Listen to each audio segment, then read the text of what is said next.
ওনার নাম হলো আহমদুল্লাহ সাহেব, সবাই তার নামে শায়েখ লেখে। এমন বুবা শয়তান, একেবারে জাহেল। ডক্টর আব্দুল্লাহ জাহাঙ্গীর রহমতুল্লাহ আলাইহি একটা কথা বলতেন। ইসলাম বিশ্ববিদ্যালয় কুষ্টিয়ার প্রফেসর ছিলেন, অনেক বড় আলেম ছিলেন, আপনারা অনেকে চিনেন।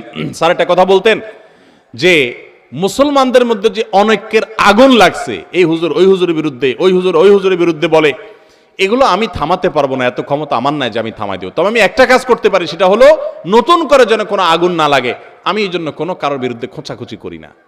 আমি আব্দুল্লাহ জাহাঙ্গীর রহমতুল্লাহ আলাইহির সেই বিষয়টাকে মাথায় রেখে কোরআন হাদিসের নির্দেশ দিকে তাকিয়ে আমি পারতপক্ষে আলহামদুলিল্লাহ আমি কোনো আলেমকে খোঁচাখুচি করি না। আপনারা শুনছেন কোনোদিন খোঁচাখুচি করতে?